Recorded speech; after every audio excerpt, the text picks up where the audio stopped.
Hey, let's talk about that for a minute. How did you become a member? Or how did you find out or decide to join the nation? Oh, okay. Okay. We're going to take you back to 1997. Yes, sir. 1997, man. First of all, I had got kicked out of the Navy due to disciplinary reasons. Okay. You know, they called it a pattern of misconduct. Pattern of misconduct. Okay. It's just another way of saying I was fucking up. You know, for me, it was a culture shock. I had never really been away out of California.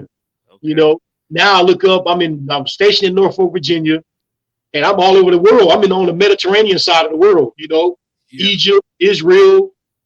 You put me out there. So it was a culture shock. So I get out of the military and I come back to Sacramento, where I'm from. Okay. You know, everybody's doing the same thing. Nobody really, you know, not yet anyway. People have evolved since then, but back then everybody was still running the streets, selling dope, hanging out. And that was part of the reason why I left, because I didn't want to do that. You know what I'm saying? Okay. I didn't want to end up in prison. I didn't want to end up dead, mainly. You know what I'm saying? Yeah. So I feel like the military was a way, and it didn't pan out. It didn't pan out. You know what I'm saying? So I'm back on the street. Now, my cousin, how long you been in Sac, Brother Floyd? Since 2000. So. Oh, okay. So you might not know him. My cousin was a DJ around town, Sleepy Dave. Okay, I never heard of him. Okay, so Sleepy Dave was a DJ, and he also DJ'd at the Muslims before us. They had secured, this is Brother Clarence and them, they had secured a radio station. Okay. So they would play like local hip hop, all of that. You know what I'm saying? So my cousin was a DJ there. You talking about Brother Clarence with the food truck? Brother Clarence with the food truck. Oh, snap. That's the Moonlight Radio? Before that. Oh, before Moonlight Radio. This is Minister Rahman. May Allah be pleased with him. Okay. Minister Rahman was really, you know, Omizi? I heard the name before. Omizi runs with E40. Okay. I know you're talking about. I heard the name. That's Minister Rahman's son. That's Minister Rahman. Brother Omar used to be in the nation, brother. Okay. Wow. And them brothers was always with the music, though. They was always with the music. So they started a radio station that would like showcase local acts and stuff like that. Okay. And regular hip hop too. Yeah. But at about, I say 2:45 Monday through Friday, they played the minister for like 30 minutes. Cool. So Sleepy Dave was on right before the minister. Yeah. This is how God was working with me. You know what I'm saying? Yes, so I was listening to Sleepy Dave, you know, vibing, drinking some beer, smoking, you know what I'm saying, just hanging out. Okay. And then the minister came on right after. I'm like, yo, who the hell is that? Yeah. You know what I'm saying? Like I had heard of Minister Farrakhan, but I hadn't heard him. You know what I'm saying? That was your first time hearing him speak? Or indirectly though, that I knew it was him speaking. So that was your first time paying attention and that part. That person. Got it. That part. Because really, to be honest, to take it back real quick, my introduction to the nation came through Ice Cube, death certificate. Yeah. That had us all, you know, trying not to eat pork and all of that. You know what I'm saying? We was trying it, and a couple of brothers I went to school with ended up joining into high school. They didn't last that long. Okay. But yeah, so I'm listening to him, and I was like, damn. I see my cousin again, like, yo, Dave, rest in peace, Dave C. Okay. I was like, yo, man, who was that dude playing after you? He's like, oh, that's Minister Farrakhan, bro. He come on, we play him every day at 2:45 after my show. Okay. I'm like, oh, okay, I know what I'm doing now for the next hour every day. I'm gonna listen to Sleepy Dave, listen to what he jamming got going on, and then check the minister out. So I was like, damn, you know. So fast forward, one day they had a commercial for they said a Muslim speaker is coming to Sacramento. Yeah. I'm like, is that Minister Farrakhan? Weird. And it was in my old neighborhood. I used to live in Elder Creek. Okay.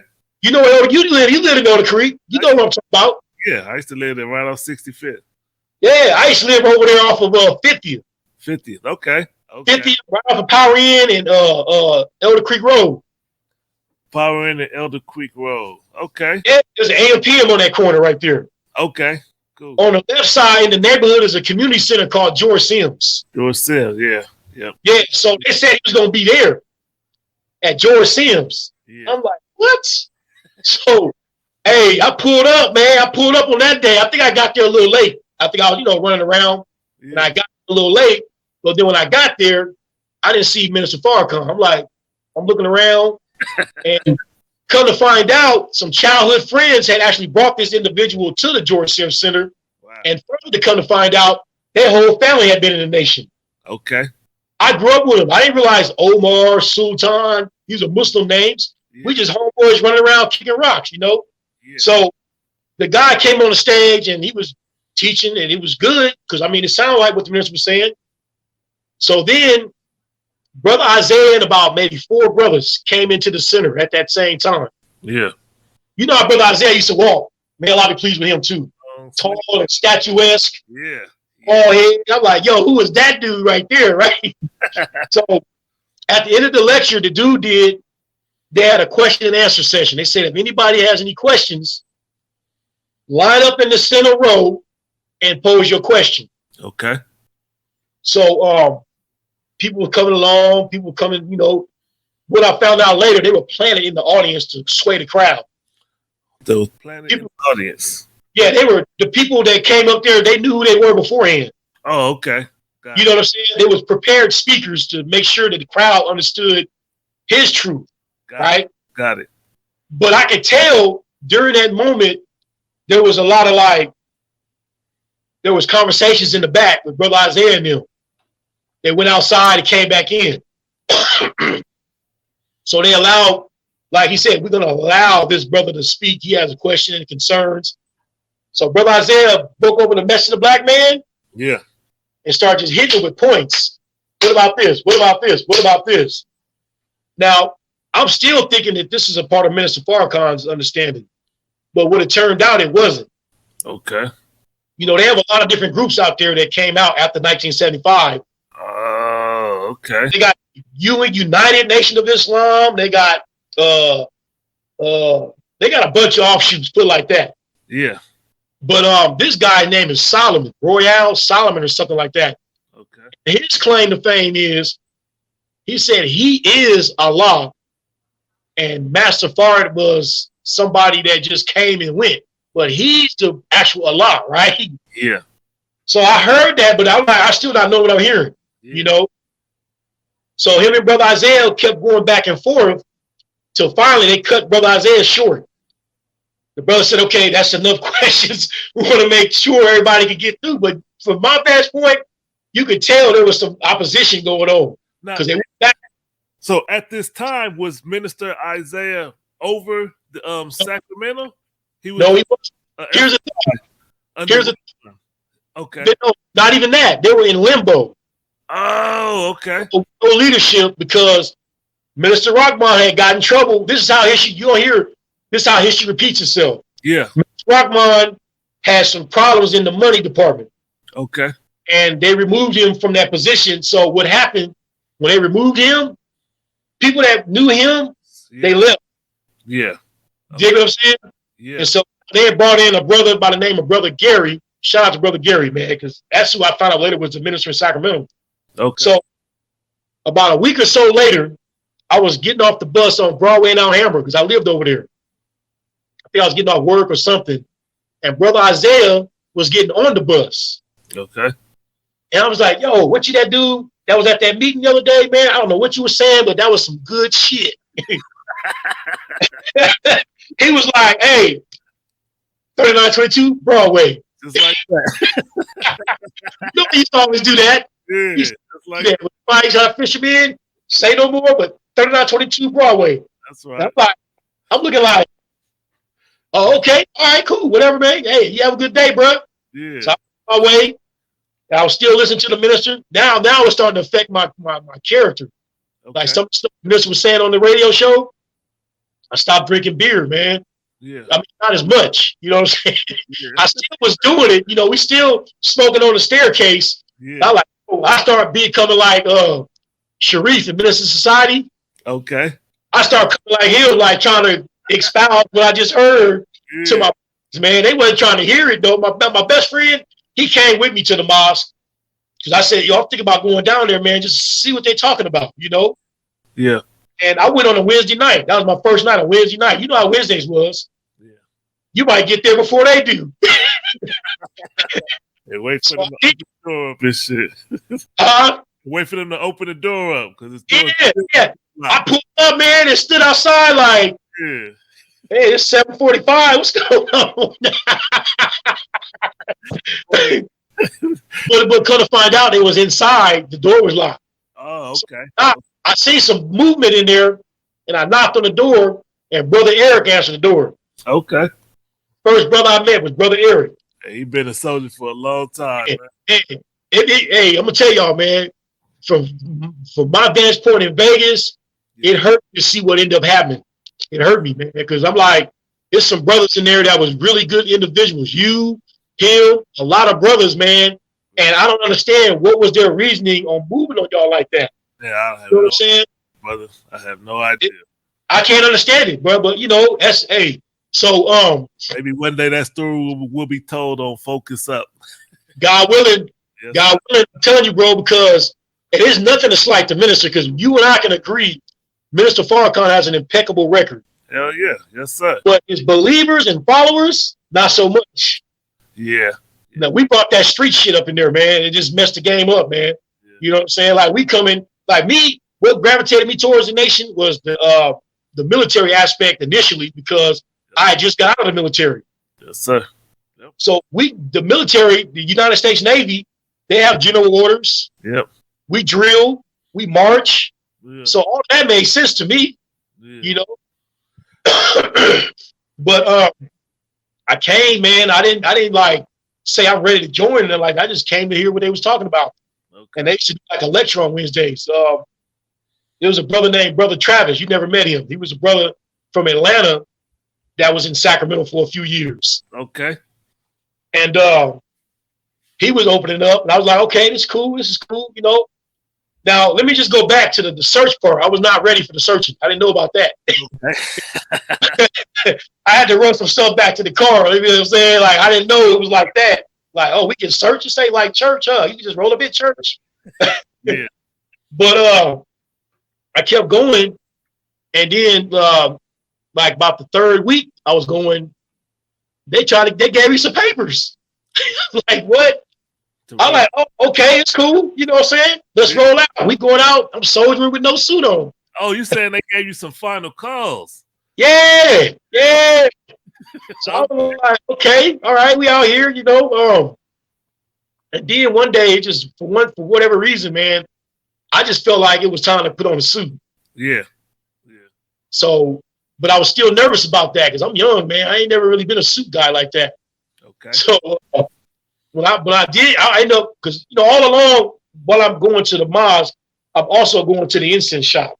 Yeah. Now what was going on at the incense shop? Huh? What was going on at the incense shop? What was that? You didn't know Brother Isaiah when he had the incense shop? No, I didn't. Okay, he had a shop over on Broadway, and it's right across from that Catholic church on Broadway. Catholic church on Broadway. It's a brick building. It's between like Broadway and 33rd or 34th. Okay. But anyway, I was going down there on a regular. I would come to the mosque when I could, but I was going to that shop every day. Because Brother Isaiah was constantly dropping game, showing me old videos. And just, people would come in and I would listen to him, talk to them and debate and all that. Yeah. Prostitutes come in there, Jehovah's Witnesses, Orthodox Muslims, everybody came to Nefertiti Oils. Okay. So me and him, he feeding me. We building the bond. Like that's my brother. You know what I'm saying? Yeah.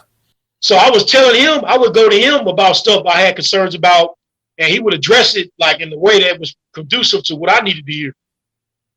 I was like, bro, I never really bought a suit before, man. Like, how do I get a suit? He said, look, I wouldn't recommend this to anybody that never had wore a suit. Don't go to the thrift store. Don't do that. Bro, I went to the thrift store and put a suit together. We put that on. I put a suit together. Wow. And he had an old bow tie. He gave me a bow tie. And I was like, I ain't never wore a bow tie, man. This is all culture shock to me, man. I'm like, yo. And that's why it took a while for me to get the strength and to put it on and walk out of my house like that. You know what I'm saying? So one day I finally said, you know what? Fuck it. It's now or never.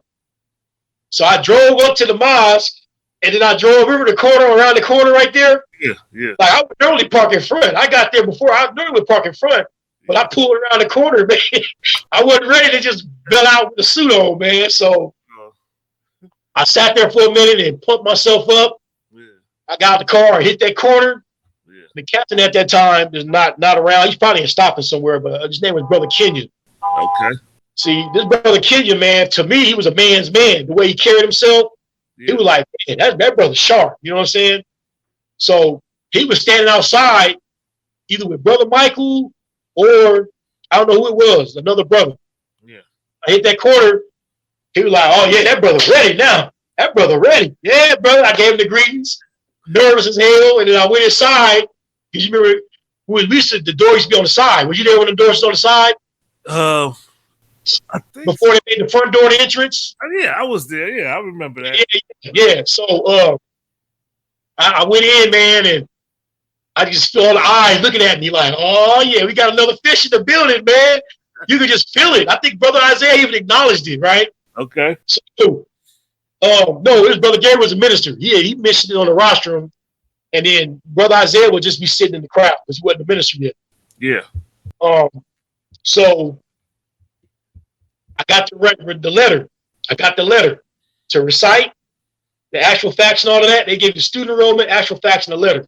Yeah. So I would practice for him. I would come to the shop every day, and I would show him my letter. Like, is that cool? That ain't cool.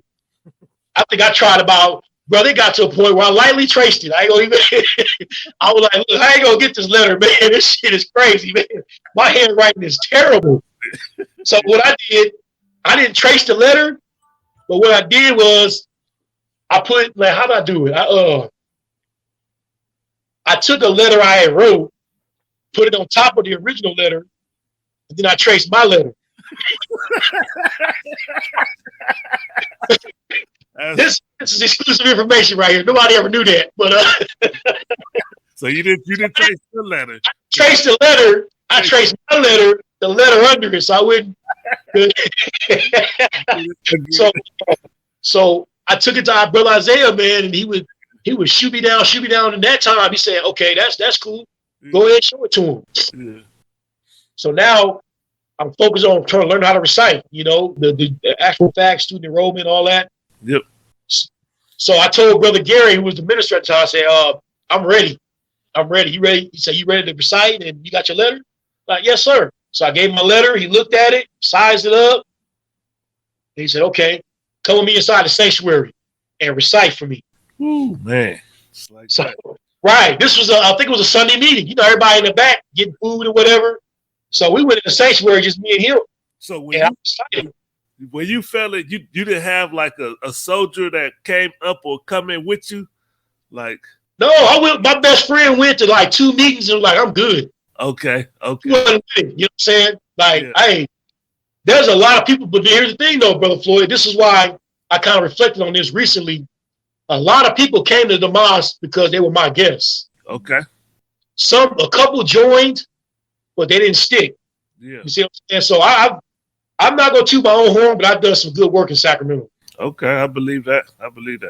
That's what people know me for now. Like if I go back to Sacramento, they don't know me for the high school Louie. They know me for the brother they used to on 12th Avenue, on Florida 55th, on Florida and Franklin, on you name it. I was there. Stockton and Fruit Ridge. Yeah. I hit every corner, brother. Broadway and 16th, Broadway and 12th, all of that. Mac Road. But Mac Road. Man, that was my homestead, Mackin Center. Yes, sir. South Side. South Sac, man. Them people know me. I call you by your name, not your street name. Yeah, that's right. I used to get $20 donations over there, man. Easy. Just like that. Man, so now we soldiering, we doing our thing, man. And Brother Michael came to be the captain and Brother Isaiah came to be the minister. Okay. And shout out to Brother Michael, man. That brother literally got me off my mama couch. I told him that recently. I like, brother, I'll probably still be staying with my mama. Well, for you. Man. But here's a backstory to that. They have FOI houses, right? Yeah, I remember hearing about that. FOI houses where the single brothers in the mosque live together and then function at the mosque. That stuff. So Brother Michael, his ex-girlfriend had an apartment that she wasn't using. Yeah. It's her and a dude that met, another dude that met. They moved in together, but they kept that apartment. So me and a brother named Brother Jerome and another brother named, older brother named Brother Ali. Okay. We all moved into that place. I left my mama's couch into an FOI house. Yeah, just like so that. we all living together, man. And we was right over there. The house is right over there on 6-8. You know where 6-8 neighborhood is? 6-8, no. Man, how long you been in Sacramento, man? You gotta travel your city, brother. I don't know what is 6-8, brother. It's a hood. It's a neighborhood. That's a Crip hood. Oh, okay, okay. The street is 68th, but they call it 6-8. Okay. It's right off Power Inn. Okay. So we moved over there, and when we got there, bro, they was all out in front shooting dice. I mean, we had to crawl through brothers to get to the house every day, man. They was out all day, all night.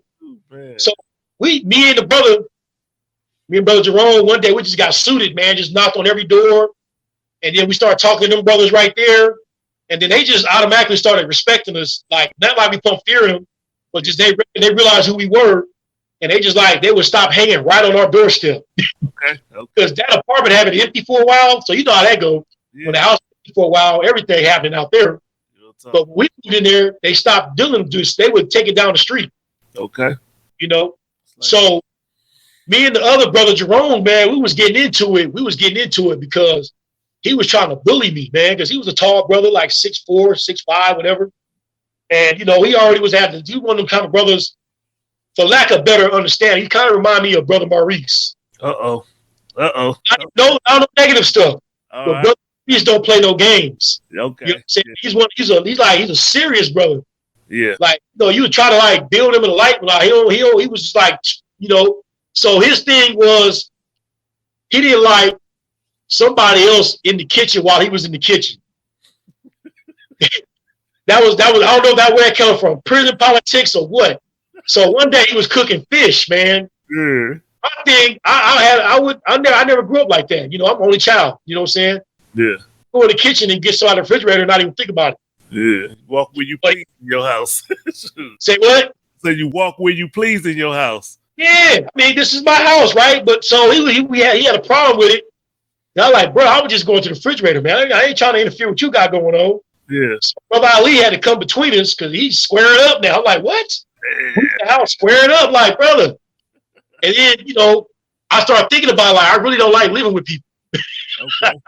I really don't like roommates because, you know, everybody got their own little laws and customs. Yes. Clashes every time, every now and then, you know? I understand that. So I started looking for a place. I told Brother Michael, I said, Brother Michael, man, yo, bro, be tripping, man. I'm going to just start, you know, looking for another place. And he didn't stop me, like, you know, go ahead, brother. You know, do your thing, man. You know, you grown. Yeah. So I found me a spot downtown, right there on 17th and K Street. Yeah. Right down there by where that stuff just happened at. And all them shooting stuff just happened. Yeah. I was downtown, and that was a good push spot. When K Street was popping, because I worked graveyard at the time. I started working security because I know I needed the days to kind of, you know, push final calls and do stuff like that. Yeah. You know, so my routine was to go and work at night, get up like 6 in the morning. Get off like 6 in the morning, go home, go to sleep till about 11 or 12, and then hit that block on K Street, catch that lunch crowd. Okay. You know, so I'm seeing these people, man, and now in my mind, I'm like, damn, man, I need some pussy. I need normal stuff, man. I'm getting older now. You know, I'm like 22, 23. Yeah. My friends is, you know, they clubbing and doing stuff, and I'm here. I'm like, this is boring, man. For real, this is getting boring, man. So, I had met this sister one day. We went pushing in the complex over there on right over there by the Gym Boys on Stockton. Stockton. You know that Gym Boys restaurant on Stockton Boulevard? Yeah, right. Right off Stockton and damn, I don't remember what.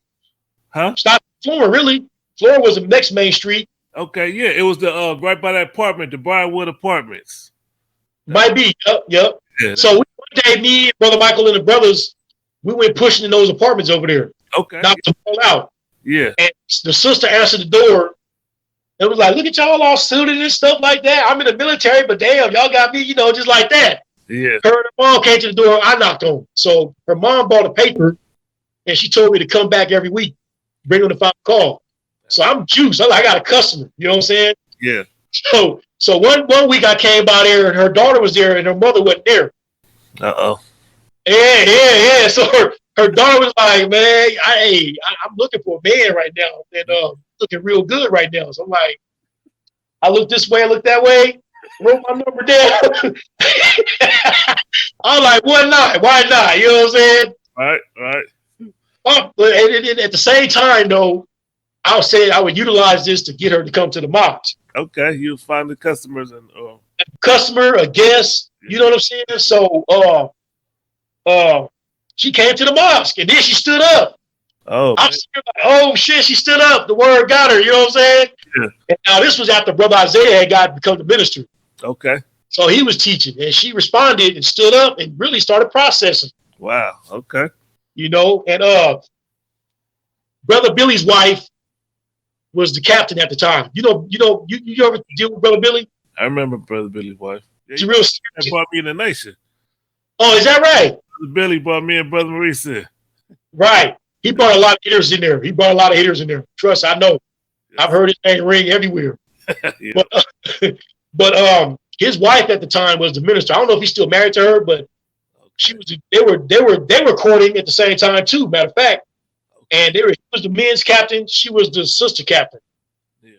So they started they pulled her to the side and started. She was telling me everything they was telling her when we get home at night and talk on the phone. Yeah. She's like, they was asking me, brother, did you touch me or have you tried anything? What? I'm like, yeah, they was going there. I'm like, well, you know how that go. We hadn't went there yet. Yeah. But she was coming by. She was coming by the house. You know, we friends now. We still cool. So one day I went too far. I will say this. I went too far. But at the same time, she wasn't feeling the environment that she was in over there at the mosque. Okay. You know, she wasn't feeling that. So she stopped coming. Just like that. Yeah. Matter of fact, me and her, we was cool. At the same time, Brother Timothy and his wife was cool. Sister Nadia. Yeah. We met her. We all used to hang out. Okay.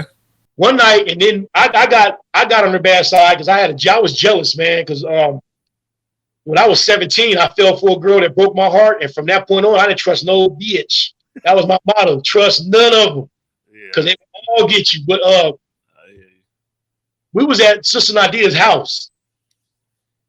Sister Nadia, Brother Timothy, her sister Naja, and I think she was Sister Naja who already had a husband or whatever he was. You know, he passed away a few years ago. Brother Benny, did you ever meet Brother Benny? Nope. Okay, Brother Benny was her husband. So we all was over there couples night. You know what I'm saying? Yeah. Kicking it. And she did something that pissed me off. And so I went off on her, and that just broke up the whole situation. Okay. Everybody, not between me and her, but it was just a moment where I got out of pocket, and then everybody was decided to go home. Okay. So, man, she started seeing that about me. So, you know, but the end result, though, she did become a Muslim, just not in the nation. Okay. She stayed a Muslim, you know, over the years, but she never joined the nation. She came close, but didn't go far. Man. But so that was that part. So now I'm like, after she left, man, I was like, you know what, man, I'm gone. Yeah. I got my own spot. You know, the women is looking at me. Let me flex. So when you say you gone, you saying you stepped out of the nation or out of that relationship? Yeah, I fell out. I stopped coming. Like, you know, it's a process. Yeah. You miss a meeting, you miss 3 meetings. Next you know, you miss 6 months. Yeah. So while I was out there though, it always seemed like clockwork. I would run into Brother Isaiah. I remember one night, me and my girl at the time, we was grabbing something to eat at the end of the night. We went out, hung out, and we went to go to IHOP. Yeah. See Brother Isaiah and Sister Jatana in there eating. So I had to order turkey sausage. Keep it kosher, you know what I'm saying? Right. But I just kept seeing him. And then he was at that shop right there. My mom lived right around the corner. So I had to go by there. So he would always tell me to come back. You know what I'm saying? Now, in these 2 years is critical because I started trying to do comedy. Okay.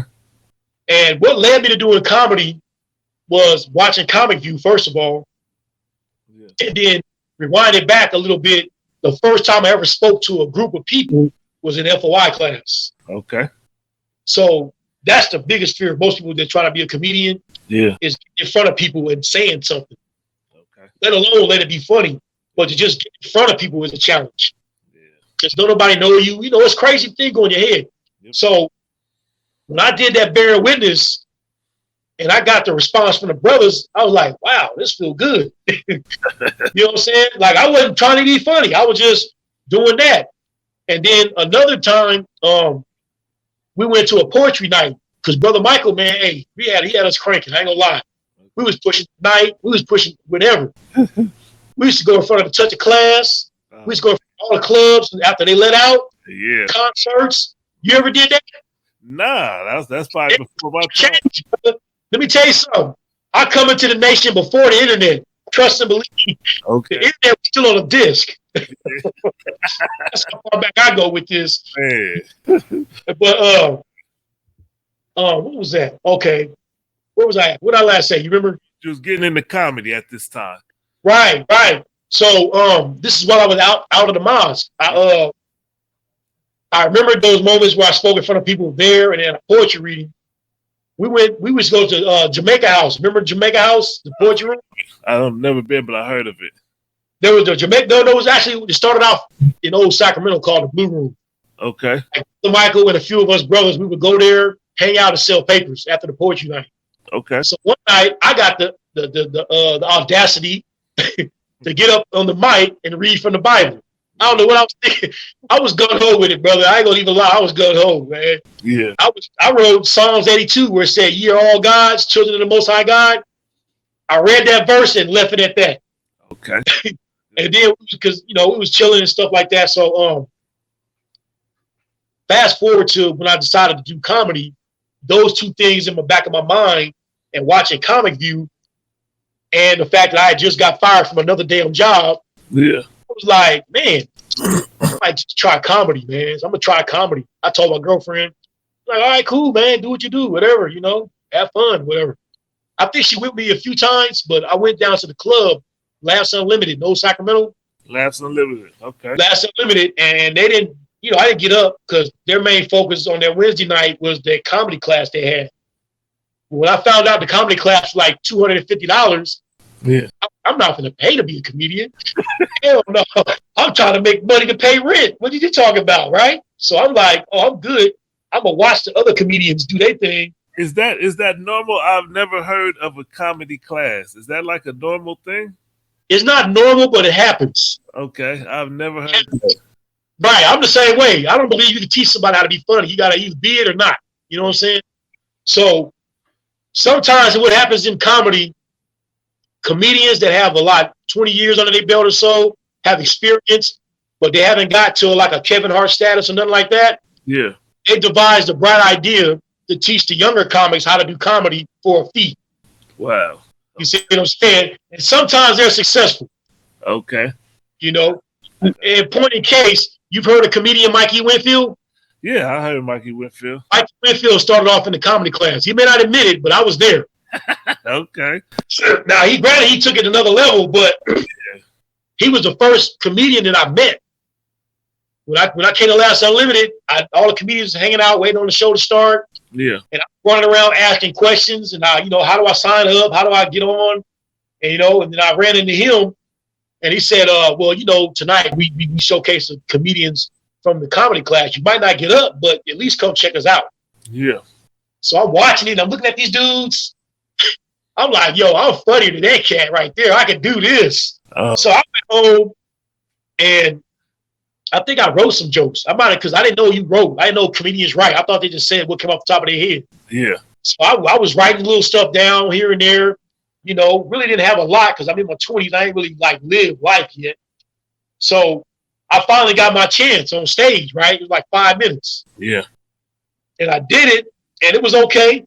It gave me enough encouragement to come back. But then I came back the next week. I didn't get up. Okay. So I was like, damn, I'm tired of it. I want to get up when I come. I don't want to come here and sit here and watch these guys. So Jamaica House was hosted by Kyrie. I grew up with Kyrie. Okay. We went to high school together, so I would go down there and they would put us up. Just like you decide unless you getting on. So I'm like, all right, cool. This is where I'm coming every week. I would go to Laughs Unlimited, and I would go to Jamaica House. If I got up at Laughs Unlimited, I didn't go to Jamaica House because Jamaica House ran late. We got there sometime like 11:30, man. You'd be tired as hell out there. But, how much you with like 5 minutes or 10 minutes or? What's that? Say that again. How much time do you get to get your jokes out? Like 5-10 minutes or something? Initially you get that, and then you grow over time and get more time and more time. But that's the standard. That's the minimum standard. Like you get, like LA does 3 minutes. 3 minutes. You get 3 minutes. So that makes you tighter. You gotta write your jokes and be funny. Get them out. Okay. Like I just did an open mic out here a couple weeks ago at Stir Crazy Comedy Club. I got 3 minutes. Okay. So I gotta put together a set that's gonna hit them, bam, bam, bam, and then go. Yeah. But so I was doing comedy, man, and somehow along the way I ended up back in the mosque. I don't remember exactly how that happened, but I know what happened. Brother, I know you remember this, but Brother Isaiah would have the believers come to the mosque on New Year's Eve and hang out. I remember something like that. Did that? Man, okay. So one year, I was always at the mosque. Invited me out. He invited me to the mosque. Yeah. He said, hey, man, come to the mosque on New Year's Eve. We're going to bring in a new year, Yeah. Hey, you can even do some of your jokes. Okay. I'm like, oh, snap, because I was cussing like a motherfucker. You know what I'm saying? Hey, I was like, damn, how am I going to do this? How am I going to do this? I said, it's okay. Just know how to say it without saying it. Yeah. So what I did, bro, I wrote down the jokes I was going to do, and then I taped them to a water bottle. I taped them to it was wrapped around the water bottle, but the jokes, I could see them from the inside of the bottle. I got it. I wanted to know I was trying to go off a list. Got it. So, and that's where I met Brother Tony, too. Remember Brother Tony? Yeah. In Atlanta, I met him there. He was there that night. Okay. But I did my show, man. I did a set in front of the believers. That's cool. I was tiptoeing the whole way, like, don't cuss, don't talk about the joke. Don't go there. Don't go there. Yeah. But I managed it, man, and they was loving it. They didn't pay me, but I was like, it's cool. Just doing a set, man. And so being around the believers, man, I was like, damn, man, I should probably just come on back, man. And just, that. Now, was you doing comedy before Brother Steve? Officially, yes, but Brother Steve always just been a funny individual. Okay. I'll mention him in a little bit. We got a history on that part too. So I came back to the mosque, and right around the time I was coming back to the mosque, Brother Steve because he started out in Sacramento. He started out, okay. When I joined the mosque, Brother Steve was in the mosque in Sacramento. Okay. Him and Sister Sharice. But they had disagreements, and they moved to Stockton. Yeah. So they were going to Stockton. So in Stockton, Brother Brian, Brother Brian is kind of like, he's not so strict, man. He kind of lets you be you as long as you don't disrespect the program. Just be you. You know what I'm saying? Yeah. So he let Brother Steve use the mosque to host poetry and comedy. Okay. He called it commentary. So we went down there. All the believers came. I went. And then we did our show, man. We did our thing. Matter of fact, he did it at a school at first. They rented out the gymnasium at the school. Okay. And so we had the believers in the crowd. I brought Mikey Winfield headline. Yeah. And me and Steve, we did our thing. And then there was other entertainers. That one sister that was a poet, that was a secretary of Stockton. Can't remember her name, but she had like a bald, short haircut. But they did poetry. We did comedy, right? So then Brother Brian told Brother Steve, hey, man, you could do a show every month at the mosque. We raise money.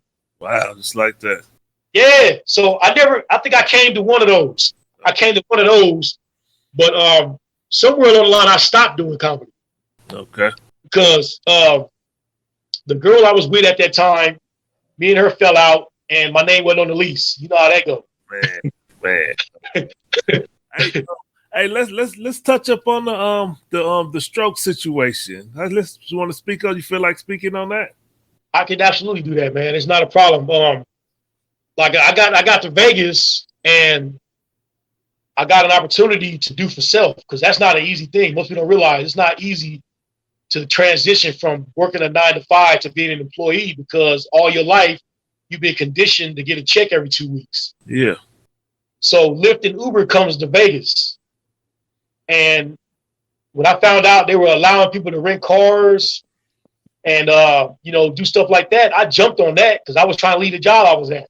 Okay. So it was all good at first, but then they started like lowering the pay for the drivers. Like normally, when I first started driving in Vegas, you could drive for like a week and make $1,000. And that's good money considering I'd have to bust a sweat. I just had to drive. So when they start playing with the money, it got a little more strenuous to get that kind of money. So I found myself working like 7 days. Ooh, man. And when I was 27 years old in the mosque and stuff like that, I got diagnosed with high blood pressure. And the doctor told me at that time, he said, all you got to do is limit your salt intake, cut back on the cheeseburgers, and take this pill, one pill, right? Yeah. Never did it. I never did it. I never took this advice. I took it when I got married to Sister Avisha. She helped me get better on my health. And I was taking because, she had the Medicaid, so I got the Medicaid. So I was able to go to the doctor and get regular visits.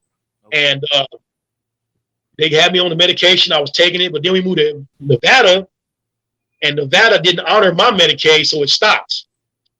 So I wasn't able to get medication on a regular basis. And at that time, I wasn't really knowledgeable about it. I'm thinking, okay, whatever. I'm just living my life. Not knowing the whole time my blood pressure was getting higher and higher and higher. Man. And then to top it off, now that I'm out here working for myself, I had to drive 7 days a week, sometimes 12 hours a day. Man. So I was pushing myself because now I'm at the point of the stroke. I've been divorced a couple of years, and I'm just trying to maintain things for me, on my own. And then she put me in the child support system, so now I got to have that money. So I was just like, trying to get it, man. You know what I'm saying? Yeah. And so one day, man, I woke up and I had a real bad headache. Like that headache was out of I never had a headache that hard in my life. Yeah. But on my own understanding, I'm thinking maybe I need to drink more water. Because you get dehydrated, you have a headache, So I started, trying to do that. But this headache lasted for like 3 days in a row. 3 days in a row, man. I was like, wow. I was to the point, like I would normally get up at like 6 a.m, drive, and be done like by 6 p.m, but I couldn't even get out of the bed. I went sat on the couch and was just sitting there like out of it. Damn. And I said, you know what? If this happens one more day, I'm going to the hospital. This has been almost a week now. So I went down to the emergency room and they checked my blood pressure. Are you familiar with blood pressure readings? Yeah, like 120 over 80. Mine was like 212 over 118. Ooh, golly, man. Damn. You know what I'm saying? God. So, and that just happened again recently, by the way. So just so I'll tell you that too. But okay. I'm in the hospital with no benefits. Damn. So when you're in the hospital with no benefits, I feel like they treat patients different that don't have Medicaid versus the one that do have health insurance. I feel like they get in there and get them out, right? Yeah. I had been sitting there for hours and hours. And all I could think about in my mind was, I'm missing all this money. I started panicking because, in entrepreneurial. So after taking that reading, there wasn't a high alert. It was just go have a seat. I'm finna get to that. Okay. Like I said, they still got other people they got to deal with. Yeah. And I'm not knowing what's happening. So I'm like, I'm about to leave. Yeah. So I got up and tried to walk out of the room, and one of the nurses seen me, and he brought me back. He calmed me down and brought me back in there, and then he changed out my IV. What I didn't know, in that IV was something that would sedate me. Oh, snap. They sedated me. Yeah, they sedated me, and now this is all recollection. What it was is that my blood pressure had got so high, it started, a brain bleed started. Oh, man. It was literally starting to, it was starting to bleed on my brain, and they caught it in the right moment to keep it, because if the blood had hit my brain, I would have limited mobility, all of that. Because that's really what a stroke is. A stroke is when the blood vessels become so hardened or soft that it restricts blood flow to the brain. Oh, okay, restrict blood flow. Right. See, blood pressure is normal blood pressure designed to flow freely through your veins. Okay. But high blood pressure, is just like when you put a balloon under the faucet and fill it up with water. It blows up, and if it goes too far, it busts. Yeah. Or in some cases, a hole. So in your blood vessel, if a hole gets in your blood vessel, the blood goes into your body and goes wherever it goes. Yeah. You see what I'm saying? Yeah. So that's what happened to me. They put me under. I was in a coma for 8 days. Ooh, man. I didn't even realize it. In my mind, based on the visuals I was having, I already had died. Damn.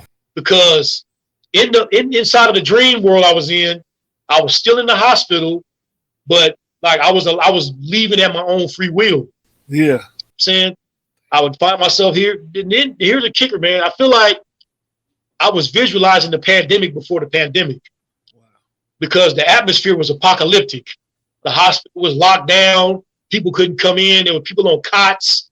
This is all stuff I saw in my mind, you know? So while I'm in this coma, they're making a decision because I'm in Vegas and Avisha moved here and I was in Vegas pretty much by myself. Damn, man. So they had no way to contact anybody for me because there's nobody there for me. So this was around Thanksgiving, and this is, man, I thank God over and over. I mean, I respect your views, Brother Floyd, but God is real in my life. That's I hear you. I didn't necessarily wear a suit and bow tie, but I know he's real because Avisha happened to be in Vegas, and she was one of my Facebook friends because the posts start coming up. Yeah. People start posting, what's the word on Louie? What's going on? Is he going to be okay?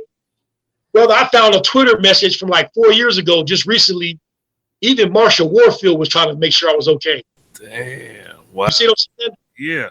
So she got a message and she reached out to the person that she saw on my post on my page and found out where I was and all of that. And now, mind you, I'm still in the coma. And I remember when they came in, I was partially conscious, but not all the way conscious. I seen my daughter, Zakaya, standing at the doorway because, you know, they couldn't come in, but she's standing at the doorway with a sad face, man. And my heart just dropped like, oh, man, what's going on? Like, is this it? You know what I'm saying? Is this what my life? It was crazy, man. So the comedians, man, shout out to the comedians, bro, because while I'm in the hospital, the bills don't stop. Yeah. You know, I got rent. I was paying for that car every week. All these things were coming up that needed to be paid for. And the people that knew me knew that what was up. They had to, you know, act on something. So they started doing shows for me, like benefit shows. People were sending money. I mean, they were going live, telling them what the situation was. People was giving money. And I finally woke up. At least I thought I did, but I was still dreaming. Okay. You know, it was man. Man, bro. Say something. In one of my scenes, because you know in your dreams are like sequences. One sequence of my dream, Floyd Mayweather was looking to move up to the heavyweight boxing, and he needed a new body. And I was one of the people that was up to give him donate my body to him. Damn. Okay. It sounds crazy, but yo, this really happened. And then wow, just like I got out of that situation. Next sequence, I'm on stage at an Eddie Griffin show, telling jokes. Okay. And the guy in the crowd, which I know is the guy from Juice, Steel. Remember the fat dude in Juice? Oh yeah, it's Steel. He was in the crowd and he was winking his eye at me on stage, bruh. On some Hollywood shit. Yeah. He tried to buy me to do what he wanted to do. Okay. You see what I'm saying? I'm hearing this all in my ear, and I can't really respond because like I'm out of it. You know what I'm saying? Like, is this real or not? Yeah. So what got me over and saved me from that situation? And really, it wasn't really happening, but the trauma from a dream sometimes can be real. You know what I'm saying? Have you ever had a dream you woke up and you thank God it wasn't real? Hell yeah. Hell yeah. You know what I'm saying? Like, that's a real thing, man. So yeah. Next dream sequence, it's really a hotel, but it's a brothel in disguise. Okay. You know, so a friend of mine that I was in the military with, he lives in Vegas now. He pimps, or yeah, he don't pimp now, but he pimped back then in real life. So in this dream, he's over this brothel. And people were coming through there, and a gay guy came and tried to choose me. And I remember like, no, not me. I was talking. I don't know if I was talking out loud, but I was saying it in the dream like, nah, man, I don't do that, man. Please don't send him over here. Because mind you, oh man, I'm still incapacitated. Like I'm still a stroke victim. Yeah. So I really can't bounce around like I want to. Yeah. So he recognized who I was. He shut the man down and let it happen. Right. Okay. So then I go back to another dream sequence where I'm in the hospital, sitting up in the bed, and one of my comedian friends, a couple of my comedian friends were there consoling me and just talking and stuff like that, which that was actually really happening. But in my dream, it was something different. Find out later that they really were sitting there. People were coming in, rubbing my hands, because I was literally out of it, man. Like crazy, man. And at the same time, periodically, I would try to leave the bed. Yeah. So they had to strap my feet down, and they had my hands tied to the bed. Damn. Man. Like after about 8 or 9 days, I actually woke up. Wow. You know what I'm saying? Woke up in the hospital, looked in the mirror. I looked at my phone and see my face. Hair was everywhere. And there was like, I don't know if you see it right here. That's a part, right? Remember that? Yeah. It's a surgery scar. Okay. Because they had to put a tube in my head to keep the brain from catching that blood. Oh man. Okay. Because the blood was coming through the line, and it would have hit my, it would have hit my brain. I'd have been probably would have died. Man. You see what I'm saying? So I'm laying there in the hospital, and and just really trying to come to, man, just trying to fathom what just happened, man. So people was coming to see me, and then like at a certain point, the one lady that I knew, her name was Tabitha. There was a miscommunication because they did get in. What saved me is they got in touch with my mom from Avisha. She had my mom's. She got to my phone and found her number because she knows her name. Yeah. Called my mom to tell her what happened, and my mom had a stroke in 2014. Damn. Right around, my mom had a stroke right when I was ending my marriage with Sister Avisha. So that was a hell of a time for me.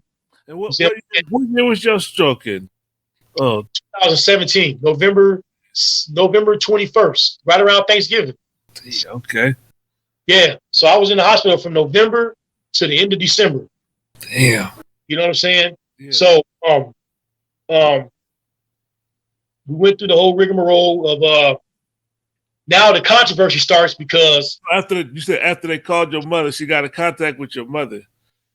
Yeah, they got in contact with my mother and asked her what to do. Okay. Do we save them or do we let them go? Oh man. So I think God. To this day, brother, when I hear people say they ain't talked to their mom in years, man. Hey man, me and my mom was on the good foot because she was like, save them at whatever it takes. Yeah. You know what I'm saying? They did that, so like optional up in the air that you might not make it or right. Let them go. God. Right. See. Right. There, brother. So, my friend Tabitha, she was there for me, white lady, and she was there on a regular. So they started thinking we were married. I'm like, no, we're not married. I'm not married. You know what I'm saying? Just letting you know. So, her and my mom was talking, and she didn't, cause see me, I'm an extrovert, introvert. Like I don't be out. Like I know a lot of people, but I don't be around a lot of people. You know what I'm saying? Yeah. So people from different areas of my life was coming to the hospital, and this person that was with me, she didn't know them. Okay. Like one of my friends, Corla came and got my wallet, got my keys, and from her vantage point, it looked like she was trying to rob me. But all she was really trying to do was go handle the business that she knew that I was dealing with, like my driving and my she knew where I lived at. Yeah. So she had to go, she went to the rental office and let them know that, he's fine, he's got some stuff to deal with. We're going to be in touch with you. He's going to pay his rent. She set that type of stuff up. Okay. But Tabitha, seeing her do that, she calls my mom and tells her that there's a lot of strange people coming up here and she's worried that I might be, either getting robbed or something. She don't know what's, so my mom says, put a password on the room. Only you're going to have it and I'm going to have it. Anybody that comes to the hospital that does not have that password cannot see Louie. Okay. Which I would not have done that if I was conscious to say, no, I know these people. I know all these people that's coming to check on me. Yeah. You know what I'm saying? But that caused a controversy on Facebook and in real life. There are people from that time frame that don't even speak to this day because of what happened. God damn. You see what I'm saying? Yeah. And even some people looked at me differently. I had to kind of like, look, man, hey, I wasn't worried. I couldn't tell you nothing. I was just worried about my life. Yeah. Why you gonna blame that on me? So one day she caused a big uproar on Facebook. One of the ladies in the restaurant I used to frequent, and she was even buying bean pies from me. She sent me a plate. And the plate had ribs on it and everything. And people was like, are you crazy? The man just had a stroke. He don't need no pork. He don't need none of that. He don't need no baked beans. He don't need none of that. You know, I didn't really eat the plate because I wasn't really eating that much at the time anyway. But I appreciate the gesture because that restaurant is popular in Vegas. Okay. You know, man. Rest in peace to her too, by the way, because since that hospital trip, she got murdered by, we believe it was her husband, but she was murdered, bro, on some foul shit. Damn, man. But like, man, God is real. Let me tell you. But so I'm convalescent. I'm in the hospital, man, and I'm looking at myself like, hey, you're losing weight a little bit, you know, because I went into the hospital at like 320 pounds. Okay. I got big, man. You know, I'm still kind of big right now. I'm like 310 right now. So I got to figure that out how to get lower. But I was in the hospital going through that whole thing, and my life just started really just put in perspective. Like, you got to make some changes when you get out of here, man. You can't go through this again. Yeah. You know? So that's how the mosque came into play, because I ain't left the mosque. I left the mosque again. This was the second time I left the mosque in 2000 and I want to say like 15. Okay. Because I was pissed off what happened between me and my first wife. You know, how she had a baby and it wasn't mine, but the believers didn't even address that. They just looked at it like, oh, he looked just like you. All this. I'm like, are you really looking at this baby? He look nothing like me. Damn. I mean, he kind of did, but he was really like, you could tell he was mixed. You see what I'm saying? So I'm like, yo, these ain't even real people, man. These ain't even real folks. I'm out of here. You know? So now I'm really on my comedy grind, getting in comedy clubs. I'm working, I'm building. Yeah. And at first I started off as the comedian Louie Muhammad, but I changed it because I didn't like the shade I would get from hosts. Like I remember one time in Vegas, I did a show and the comic before me had a girl on stage with her whole pussy out. She had got drunk in the crowd. He's like, oh, you think you the show? Come to the show. She came on the stage and spread eagle across the stage, right? God damn. And then the host come back to bring me on stage. Yeah. That's how he brought me up. Yeah. And y'all like that. Y'all might like this. This next guy is a Muslim. And man, that's the whole crowd looking like. So I'm like, I'm tired of this shit, man. I'm tired of this. I mean, I'm going to represent Muhammad, but I don't need it like that. Yeah. You know, because they're trying to use it against me, not for me. That's right. So I remember watching that movie Lenny, about the comedian Louie Bruce. I haven't seen that yet. So, but Dustin Hoffman won an Oscar for this. It's an old movie, like 1968. Okay. Louie Bruce was one of the first comedians to talk his shit on stage. Okay. You remember everybody was all like proper and suiting Bill Cosby like? Yeah. Louie Bruce was a Jewish comic that would say nigga on stage. Okay. He said, are there any niggas in the house? God damn. Okay. This is in the 60s, bro. The 50s and the 60s. That's crazy. Literally, this dude would do comedy shows and get arrested right after because of the stuff he said on stage. That's crazy. Okay. I'm going to check that out. Yeah, look him up. Look him up, and there's a movie that I heard of the comedian. I know who he is, but I never heard what kind of comedy he did, though. But all the comedy you see today, people really being truthful and honest. Yeah. That bar. Okay. Beforehand, everybody was like slapstick. Everybody was, because I would tell you, like, I'm not a slapstick comic. I'm not that guy. I really don't already tell people I'm a comedian, because as soon as you tell somebody you're a comedian, they wait for you to say something funny. Okay. See, my comedy is reality based. Well, that brings me to my next question. So what is next for the comedian Louie Bruce? I'm grinding, man. I just did a show last night. There's a website for comedians where, you know, regular people can book you, not just the clubs. Okay. So, you know, in this age of social media, we don't, because usually you have to wait to get into a club. When I first started out, Yeah. Otherwise, you didn't work. But now you see with social media and everything like that, I can come directly to the crowd with jokes, right? So I'm on his website that they booked me for a private party last night. Okay. I went there and entertained right in the living room. That's cool as hell. I did 30 minutes, got $130. Oh, that's cool as hell. See what I'm saying? So it's just outside the box. And then of course I'm doing regular shows and stuff like that too. But I'm just trying to take it as far as I can, man. You know, I realize the reality of it is I'm older. You know, I'm 47 in August, and but at the same time, one thing about stand-up comedy is not how old you are, is how willing to work. Do you see yourself doing like online comedy skits and things of that nature? Yes and no, because I don't know. I'm kind of like along that DNA of Chris Rock. Okay. Good on stage, but so in a movie setting. Because I've done like background in movies and stuff like that. And I really didn't, I mean, unless they find a part that I'm playing somebody I can totally relate to, like, I don't know. You know, and then as far as skits, I just try to like, throw stuff out there, like I've never done a skit with other comedians, put like that. Okay. I've never done that, but because I mean, I don't know if I really want to do that unless there's a bag involved. But what about like if somebody wants to look up Louie Bruce and check out your comedy and maybe not be able to access you on a live show, do you have like any YouTube videos where you got like a 5-minute stand-up? You do? Yeah, I got my YouTube page is Comedian Louie Bruce. Okay. I got past videos. I got one recently, which I've got to get better at that because it's tricky for me when I record myself. Okay. Like I would prefer somebody record me and I not know they're in the crowd. Okay. I will say I've gotten better at knowing that somebody, because when somebody record me, I know it. Yeah. Then towards like trying to play to the camera instead of the crowd. You know what I'm saying? Yeah. But I've gotten better at that. I will give myself a credit on that.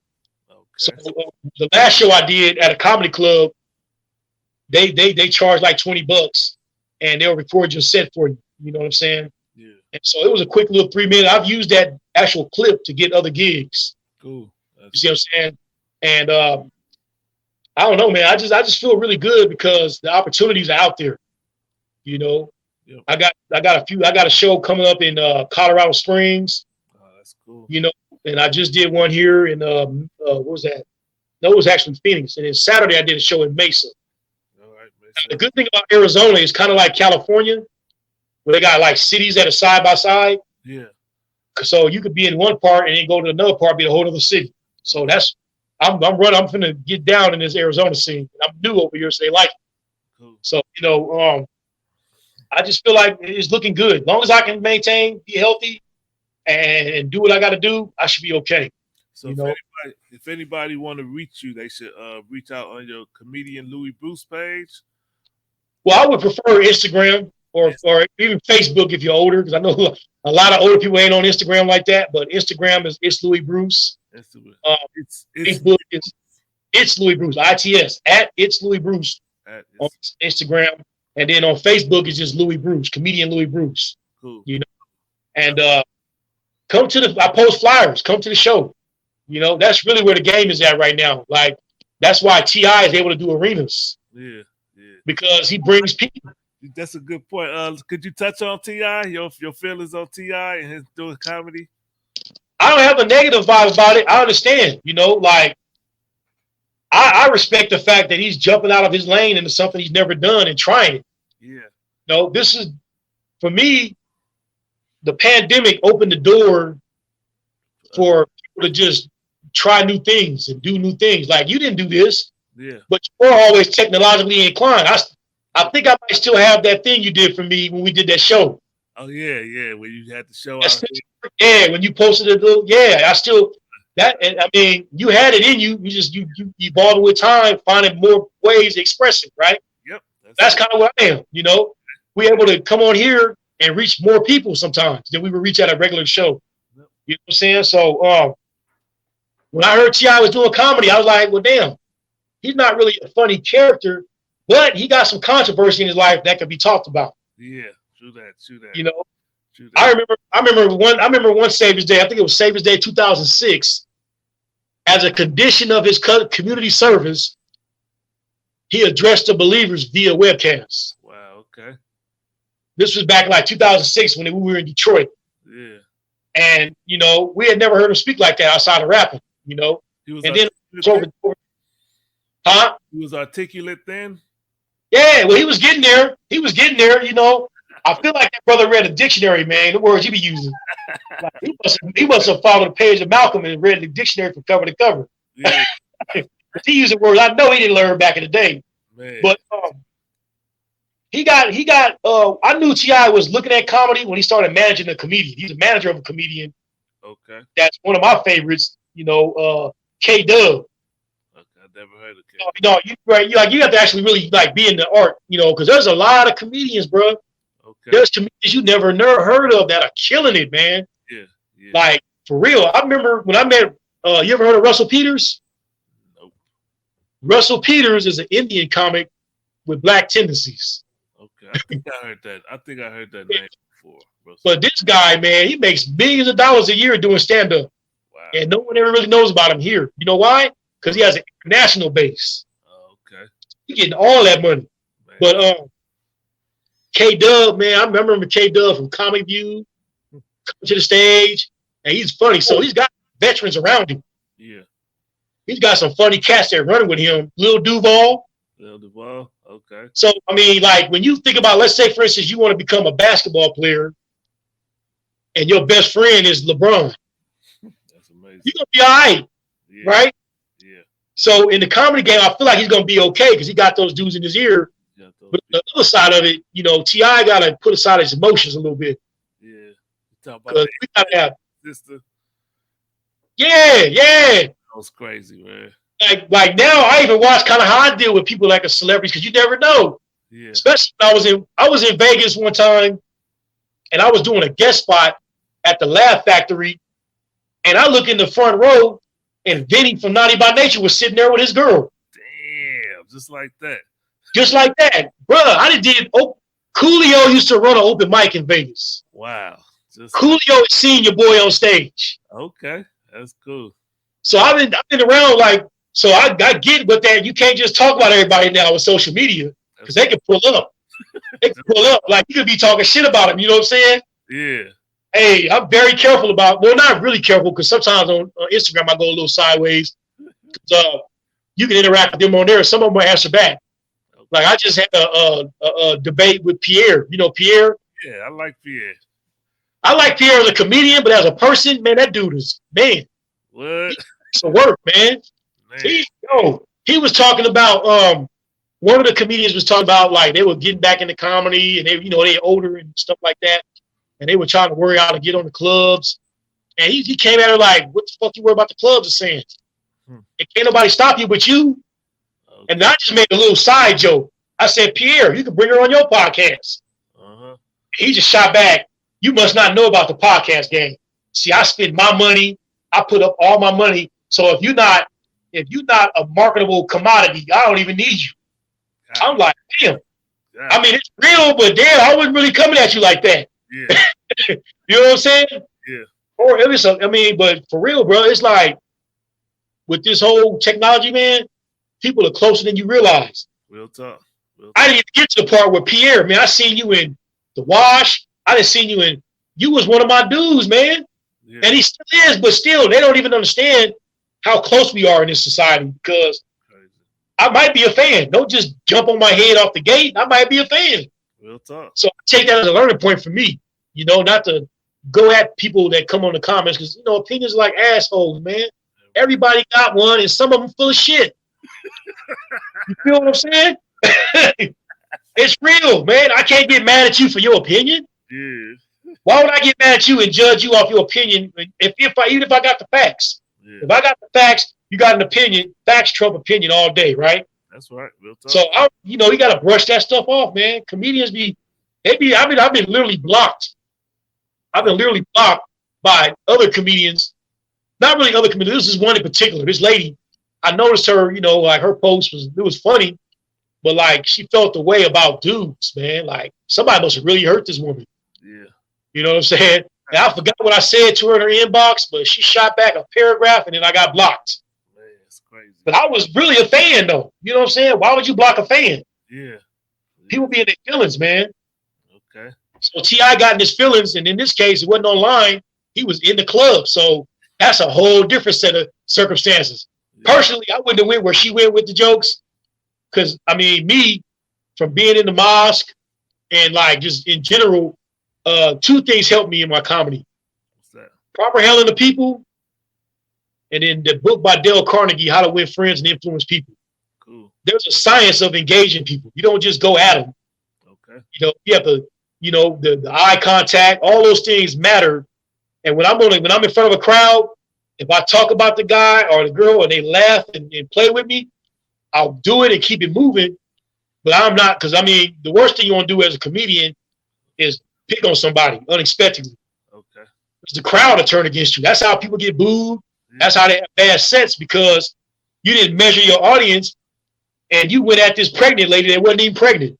Okay. You know? You know what I mean? Like say for instance, you see a girl with a big stomach, you ask her how pregnant is she, say, I'm not pregnant. Yeah. Oh, that's an awkward moment, right? Yep. So, you know, stuff like that. And like, if you see somebody, I used to do this when I used to raise money at the mosque. I know you remember this. We used to raise charity. Yeah. I would measure the people that look like they had money and just say something that would make them laugh and make them more open and receptive. Okay. You see what I'm saying? So it's really crowd work, man. Like, that's right. Reading the crowd and responding to the crowd. Cool. Like if they look like they really feeling you and you talking about them, let them go. Go to something else. Yeah. Because the longer you stay right there, you set yourself up to get booed or worse, silence. Cool. Yeah, man. But that's my approach to comedy. It's more scientific, you know, because we've been blessed with the teachings, man. They give us a proper way to do things. I think that's a good way to end this conversation we had, man. I appreciate it, man. Hey, you took me down memory lane real quick. So I appreciate it. Interesting stories and hearing about your life and your time in the nation and stuff you've been doing, man. It's greatly appreciated, and look forward to working with you in the future. So. Absolutely, man. Real quick, man. I wanna salute you, man, for what y'all doing with this platform. Yes, sir. You know, and I wish you all the success and much success. But how I came to know about this evening that you were doing this page, because I mean, for whatever reason, you under the radar on my page, like Facebook be playing games. Yeah. Like they'll show you some of your friends, you know what I'm saying? Yeah. But you mentioned me when you were talking to Dante. Yes, sir. Yes, sir. Oh, snap. Dante shouted me out, man. You know what I'm saying? Yeah. You know, man, you brought up the conversation. I remember that show, man, because I was strategic in how I booked that show. That was cool, man. Yeah. Me and Dante been rocking. I got Tristan started. Triss Johnson, yeah. Got him started in doing comedy. That's cool. You know what I'm saying? Yeah. And we put that show together in the barbershop, mind you. But hey, hey, you gotta start where you are and get where you're going. Real talk. That was cool, man. I was tripping like, man, Brother Louie doing it. I had to come out to the show. You brought up, was doing their thing, and right. From that, then when I saw Dante come with the Friday night, I did that show. Wow, man, I was like, that's cool as hell. Yeah, that's how I go, man. That's how I go. But see, here's the thing. Like I said, I had stopped doing comedy before I left Sacramento. Yeah. But going through what I went through with Sister Avisha, I said, you know what? I'm gonna get back to me. That's right. Because I mean, I didn't really get a lot of work in Sacramento, but I was still young in the game. Yeah. And it like it is now. It wasn't shows everywhere. So people know me from comedy in Sacramento, but that wasn't like my claim to fame. My claim to fame was the bean pies and the final calls. Right. But when I got to Vegas and I was like, man, I'm getting back into comedy. Yeah. And then I started getting paid. I was like, whoa, okay. That's cool. And then I was talking to the barbershop owners. They still there now. Marichelle and you know them, right? Marichelle names, yeah. Right. Whenever I go to SAC, I would get my hair cut by him, and we was just talking like, man, we could do a show right here. Just like that. That stage, I'm like, all right, let's do it. But I didn't know the other part of it, the promoting and all of that. Yeah. I let him handle it, but I mean, it came out all right for what it was. Yeah. You know what I'm saying? So it was cool, man. That brought me back to Vegas, and I started producing the show here. And a lot of comics got their first gig in my show, man. So, you know, I just say, I believe I've sowed good seeds. That's why God blesses me. That's That's right. That's right. You know, I never like crossed anybody. Yeah. You know, I've never really intentionally disrespecting anybody. Yeah. I mean, although I know I rubbed y'all a couple wrong ways. Nah, your name is always good with me, Brother Louie. No bullshit. I'm gonna bring you back, so I get that. Yeah. But we didn't talk about this in the mosque. When Brother Isaiah brought me back into the nation, yeah, and then shortly thereafter made me a lieutenant. Yeah, I didn't have any problem with you. Brother Hassan was my lieutenant. I was right, exactly. Yeah. No, it wasn't even a problem, but Brother Timothy tried to use me and Brother Hassan as an instrument of dissension. Okay. He would tell us stuff. He would tell us one thing, tell y'all something totally different or in a different way. Okay. You know what I'm saying? Yeah. Shout out to Brother Hassan, man. I remember when I first came back to the nation, Brother Hassan was my lieutenant. Yeah. And I was working my way back, you know, and one night, I wasn't all the way active. I was trying to get active. Yeah. I had this girl at the house, man, on a Sunday morning. Man, my phone, you know how that brother used to call. Yeah, he wasn't playing with that. Phone off, brother. I had to cut my phone off. It was ringing. Yeah. And him, we butt heads so much, Brother Timothy said, you know what? We're going to make you a lieutenant. Okay. And I know what he was trying to do. He was trying to get me to see what they was going through. Okay. You know, I got because brothers ever answer my calls, stop answering my calls. Yeah. I'm taking it personal, not knowing, but like it was really the reality of the whole situation. It had nothing to do with me personally. Right, what's up? You know what I'm saying? But you learn that stuff, man. I learned all that, man. The nation has been a benefit in my life that I could never replace. Yeah, real talk. It taught me about politics. It taught me about being a leader or trying to be a leader. It taught me about, you know, just being accountable. You know what I'm saying? Yeah. We didn't get those things in the street. No. And like, you know, talking about how they gave you the courage to stand in front of people. It's the same with me. I didn't talk. You know what I'm saying? I was a quiet person, man. I would crack jokes on the side, like outside. Yep. Because, you know, people always had that story. I was a class clown. I wasn't a class clown. Yeah. I wasn't a class clown. I may tell the class clown to say something, but I was the guy in the background, always. Yeah. You got to go out and sell it. You mean I got to go talk to people? All right. Shit. All right. Yeah. Hey, it was a very skillful practice of how this thing came to be called the Nation of Islam. Real talk. Very skillful. Yep. Some people have manipulated it, but others have benefited from it. That's right. You know, time will tell because we had that same moment as 1975. Yeah. You know, because I got introduced to all of that through Brother Isaiah. He showed me the Savior's Day that they said the Honorable Muhammad passed away and how everybody was talking strong and, you know, embracing each other, became bitter enemies and all that. Yeah. Minister Ishmael said it just a couple years ago. He see that same energy right now. Damn. People are false. You see what I'm saying? And a spiritual person like myself, maybe like yourself, like I'm a spiritual person. Like I can read you for what you are. Okay. Not what you're saying. Okay. And that's what bothers me the most about some people. They're not sincere. Yeah. You know? I try to live by that code. I know, especially riding with Brother Maurice, you know, he lived by that. My word is bond. And I should die before I break my word. That's why, like, I remember when you reached out to me, you know what I'm saying? And I said certain things. I said, I make sure I'm going to adhere to it and stick with it. There ain't going to be no, I'm just talking. You know what I'm saying? Right. Stick to I it. got to get better at that. I'm going to be honest with you. I got to get better at it because, you know, things happen. Yes, sir. You know what I'm saying? Life happens. Yeah. And usually the other person is not so understanding of that. Yeah.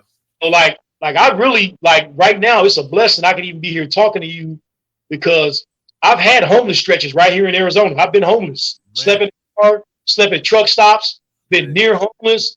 And it wasn't but by the grace of God that I can even stand here right now. You know what I'm saying? Crazy. Yeah. But it was a decision I made based on the circumstances. I had to do what I had to do. But I'm not gonna bury my gifts. Yeah, that's right. I listen to people in the show. The common theme of my shows are you're very likable, you have a good energy, you know, what was another one? Oh, you talk about real life. These are things I consider when I put my material together. Yeah. I'm not the guy that's gonna come out there and talk about what's some of the shit comedians do. They talk about like just craziness. Like it's different topics that, you know, I'll touch on, but I don't really go into. I talk about my life. Okay. You know, AJ Johnson, Azel from Friday, rest in peace. Yeah, R.I.P. He said, you know, because they were talking about joke thieves. He was like, man, can't nobody steal your life. That's right. So if you talk about your life, no comedian can take your jokes. I was like, that makes sense to me. Hell yeah. I've had an interesting life. All right. Well, yeah. Well, appreciate you, man, taking this time. We're gonna end this interview. Thank you. Thanks again for your time. Look forward to working with you, brother Louie.